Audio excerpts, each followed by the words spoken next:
40 दिन आदमी जमात में बुला कर ले जाते हैं, ईमान बोलने करा देते हैं, ईमान सुनने कराते हैं, ईमान करने कराते हैं, तो आदमी की हालत क्या होने लगती है, दीनी बन जाती है। अगर LKG से बच्चा शुरू करके 10th स्टैंडर्ड तक मुसलसल कुफ्र सुने, कुफ्र बोले, कुफ्र देखे, कुफ्र करे, तुम्हारा बच्चा ईमान में बाकी रह जाएगा। क्या कहते हो लोग?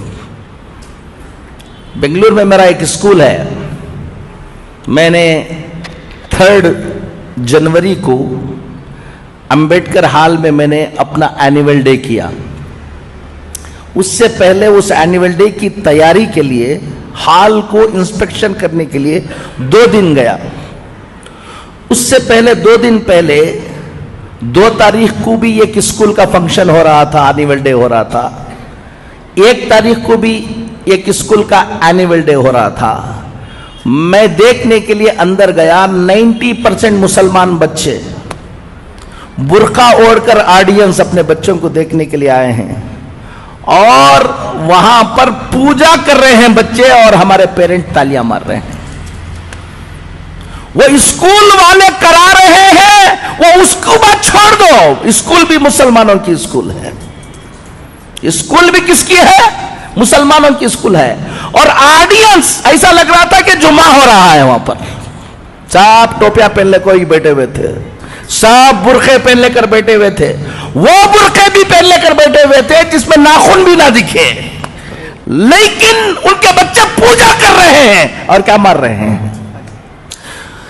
अब सोच लो कि ये हालत होगी तो 10-12 साल के बाद इस मुल्क के अंदर हालात क्या होने वाले हैं। हम कह रहे हैं कि व्हाट्सएप पे डालते हैं, फलां बच्ची क्या कर रही है, रजिस्टर मैरिज हो जा रही, कुछ देखो। ये तो अभी बारिश से पहले की जो रिमझिम झड़ी जिसे बोलते हैं वो है। 12 साल के बाद अभी ये सिलेबस पूरा ये होने के बाद जो तुम्हारे मोहल्लों में, तुम्हारे घरों में होगा, तुम अंदाजा नहीं लगा पाओगे। एक बात आप सबको मैं बताता हूं, आज 2 बातें आपको बताकर जाऊंगा। अल्लाह ताला हमको समझ की तौफीक नसीब फरमाए। खुद अपनी नस्ल की फिक्र करो, अपने बच्चों की फिक्र करो, डॉक्टर बनो। मैं 56 स्कूल चलाता हूं अल्हम्दुलिल्लाह पूरे हिंदुस्तान में, ताकि हमारे बच्चे डॉक्टर बने, इंजीनियर बने, मॉडर्न एजुकेशन में आगे आए। मैं उसका दाई हूं। मैं कह रहा हूं आपको, सिर्फ डॉक्टर, सिर्फ इंजीनियर ये तुम्हारी फिक्र है तो याद रख लेना, डॉक्टर तो उन्हें बन जाएगा, ईमान में बाकी नहीं रहेगा, खून के आंसू रोना पड़ेगा। वो इंजीनियर तो बन जाएगा। एक बच्ची एक गैर मुस्लिम के पीछे भाग गई। वो लोग पूरे मिलकर मेरे पास आए और आकर कहने लगे कि मौलाना हम फला हैं, फला हैं। रो रहे थे, दुख से बिलबिला रहे थे। हमारी बच्ची गैर मुस्लिम के साथ शादी कर ले रही है, क्या करना, कोई हल बताइए आप। और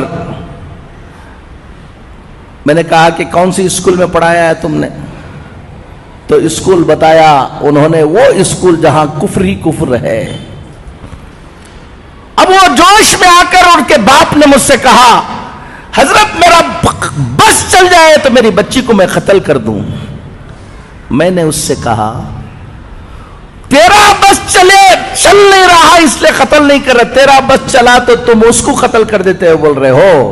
मैं एक बात बताऊं तुमको, मेरा बस चलता तो तुमको कत्ल कर देता था मैं। वो बच्ची की गलती नहीं है। अगर आज से 10 साल पहले, 12 साल पहले, 15 साल पहले अगर तुमको आकर मैं कहता उस स्कूल में, जिस स्कूल में जा रहे हो उसका जहन ये बनने वाला है, तुम ख्याल करो कि ऐसी स्कूल में दाखिला करो जहां उसका क्या रहे, ईमान बाकी रहे, तो तुम मौलाना को कहते कि मौलाना आप बैकवर्ड हैं। तुम बहुत फॉरवर्ड बन रहे थे ना, ले लो। आपको बता रहा हूं, दीनदार घरों के बच्चे ईमान में बाकी रहना। अलीगढ़ गया था मैं, حضرت مولانا حکیم کلیم الدین صاحب دامت برکاتہم اللہ ان کی عمر کو دراز فرمائے، وہاں گیا، وہاں بیٹھا ہوا تھا، ایک صاحب آئے بڑے دیندار، کہا کہ حضرت آپ کو یہاں سے جانے کے وقت ایک آدھا گھنٹے کے لیے ہمارے گھر آنا ہے۔ کہا کیا بات ہے؟ ایک لڑکی غیر مسلم ہو گئی ہے، بہت دن، وہ جا کے دوسرے سے کیا ہو گئی ہے، شادی ہو گئی، بہت دنوں کے بعد سمجھانے کے بعد 2 سال کے بعد اس کو بلا کے لے کر آئے، آپ کی زبان سے کچھ بول دیں گے تو انشاءاللہ۔ ہمارے گھر میں ہمیشہ اجتماع ہوتا ہے، سب ہوتا ہے، اس بچی کو بلا کے لے آئے۔ میں سمجھا ہمیشہ گھر میں اجتماع ہوتا ہے، سب ہوتا ہے، تو کسی اور کی بچی ہوگی، بلا کے لے آئے ہوں گے۔ اب میں گیا، بچی سامنے بیٹھی ہوئی تھی اور بات کرنے کے لیے کہا، میں نے کہا کہ تم چھوڑ دو، میں بات کر لوں گا اس کو۔ اب اندر جانے کے بعد کہا کہ یہ کس کی بچی ہے؟ کہا کہ کسی اور کی بچی نہیں مولانا، یہ ہماری بچی ہے۔ ہر ہفتہ کیا ہوتا ہے؟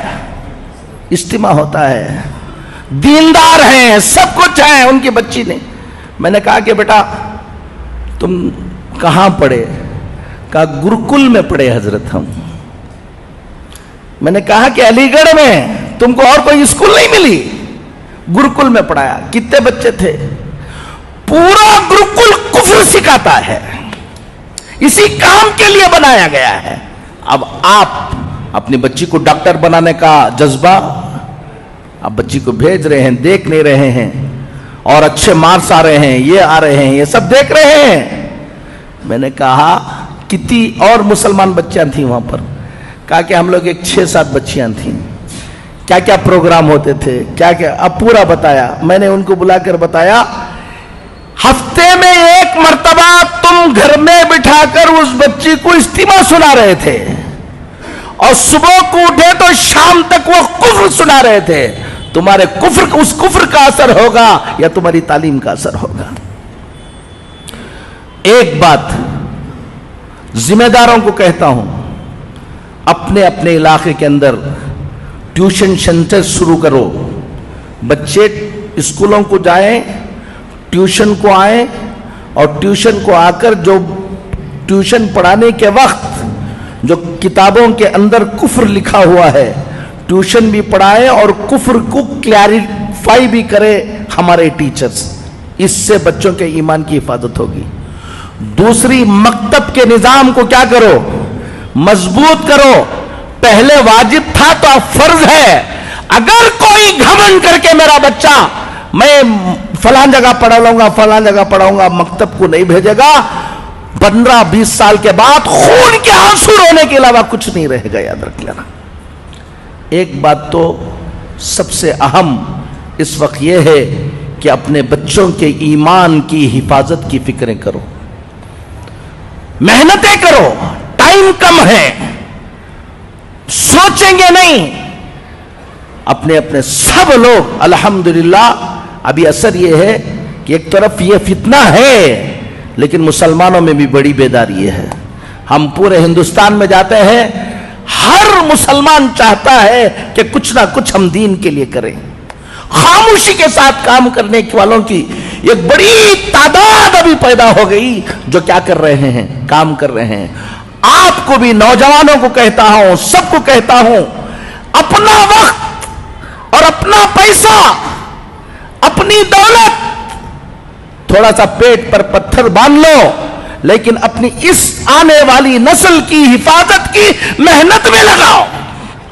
ہمارے بچے جو بڑے بچے ہیں، نوجوان بچے ہیں، کالجوں میں پڑھ رہے ہیں، یہ کر رہے ہیں، ہر دن 1-2-2.5 گھنٹہ دو شام کا وقت کہ بچوں کو جمع کر کے ٹیوشن تم چلاؤ، چلا کر ان کو اچھا پڑھاؤ اور کفر شرک کی پہچان ان کو بناؤ۔ اگر تم 1-2 گھنٹے اپنے ان ملت کی حفاظت کے لیے نہیں دے سکتے تو کہیں چائے پی لے کر قوم کی حالت پر گفتگو کرنے کا تم کو کوئی حق نہیں ہے۔ تیار بیٹھو تباہی و بربادی کے لیے۔